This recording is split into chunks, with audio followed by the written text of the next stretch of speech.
Banyak urban legend dari Jepang yang cukup terkenal sampai mancanegara sehingga menarik perhatian orang luar untuk memuaskan rasa penasaran mereka. Para pengunjung mendatangi tempat-tempat angker ini baik untuk dokumentari ataupun untuk uji nyali. Memang sebagian dari urban legend ini berasal dari kisah nyata. Pada video kali ini, kita akan membahas mengenai terowongan Inunaki yang konon sangat terkenal keangkerannya. Terowongan Inunaki merupakan terowongan paling angker di seluruh Jepang.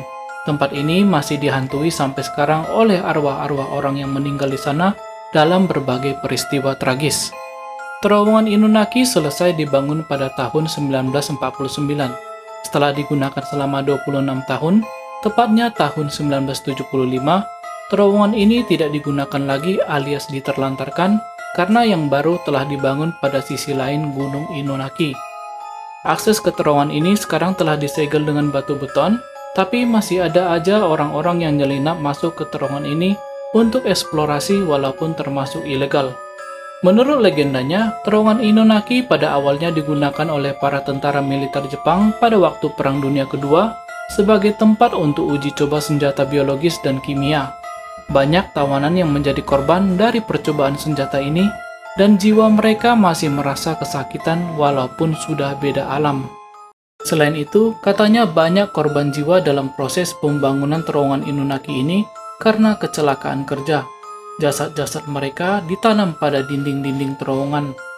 Pada tahun 1988, terjadi pembunuhan terhadap seorang pekerja pabrik berusia 20 tahun yang bernama Umeyama Koichi. Jasadnya ditemukan dalam terowongan ini dalam keadaan terikat dan terbakar. Dalam ceritanya, pihak polisi kemudian menangkap sekelompok anak muda yang berusia kisaran 16-19 tahun dari daerah Takawa dengan dugaan pembunuhan terhadap Umeyama dengan cara menyiram bensin dan membakarnya. Umeyama sebenarnya seorang pemuda yang sangat taat kepada orang tuanya. Pada hari kejadian, dia sedang dalam perjalanan pulang dari tempat kerja. Insiden dimulai ketika para pemuda tak dikenal mendekati Umeyama yang sedang menunggu di dalam mobilnya saat lampu lalu lintas berhenti.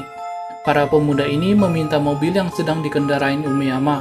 Ketika Umeyama menolak, mereka menyerang dan menculiknya. Umeyama memang mencoba untuk melarikan diri, tapi naasnya dia tertangkap kembali. Dia ditaruh di bagasi mobil dan mereka memukulnya dengan kunci besi dan alat-alat lainnya. Tidak ada pilihan lain untuk memusnahkan Umeyama, para pemuda ini memutuskan untuk membakarnya di terowongan. Sesampainya di terowongan Inunaki, bensin pun dituangkan pada kepala Umeyama dan api dinyalakan pada tubuhnya. Dia berteriak ketakutan dan suaranya bergema keras di seluruh terowongan. Sebenarnya sebelum kejadian ini, sudah banyak cerita tentang keangkeran terowongan tua Inunaki. Para pemuda tadi sempat merasa takut sejenak dan Umeyama memanfaatkan kesempatan ini untuk lari. Namun mereka menangkapnya untuk yang ketiga kalinya, memasukkan kain yang sobek ke dalam mulutnya, mengikat tangannya dan kakinya, dan berulang kali memukulnya di kepala dengan batu. Karena rasa sakit, Umeyama berlari kembali ke pintu masuk terowongan, di mana semua kekuatannya akhirnya meninggalkan tubuhnya dan dia roboh. Penyebab kematian Umeyama diduga karena luka di kepalanya. Tubuhnya terbakar hingga akhirnya meninggal akibat kehilangan darah. Mayat Umeyama ditemukan pada tengah hari keesokan harinya, dan para pemuda segera ditangkap. Selain cerita yang kita bahas barusan, dipercaya ada juga desa mitos di belakang terowongan ini yang dipanggil Desa Inunaki. Desa ini termasuk desa terlarang dan tidak ada seorang pun yang berani menginjakkan kaki di kampung ini.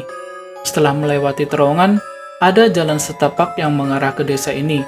Jika diikuti terus, akan ada papan peringatan yang menuliskan bahwa hukum negara Jepang tidak berlaku di sini. Kabarnya desa ini tidak bisa ditemukan pada peta dan penuh dengan perangkap. Desa ini terisolasi dari dunia luar sejak zaman Edo, dan oleh karena itu pemerintah memperlakukan desa tersebut sebagai reservasi khusus. Tidak ada seorang pun yang masuk yang pernah lolos hidup-hidup. Menurut legendanya, hanya 30 keluarga ada di desa ini. Pada zaman Edo, masyarakat kampung ini mendapatkan perlakuan keji dari orang luar. Karena itu mereka menutup diri dan membenci orang-orang. Karena perkawinan terhadap kerabat-kerabat yang hanya di desa, anak-anak yang mereka lahirkan pun berwajah aneh dan menakutkan. Bila ada orang luar yang datang, mereka akan segera membunuh orang-orang tersebut. Rumor tentang desa Inunaki pertama kali muncul pada tahun 1999. Seseorang yang tidak dikenal mengirimkan surat ke stasiun TV dengan judul Desa di Jepang yang bukan bagian dari Jepang. Sejak saat itu, legenda desa Inunaki ini menjadi terkenal. Yap, itulah cerita mengenai terowongan Inunaki dan sedikit tambahan mengenai desa Inunaki.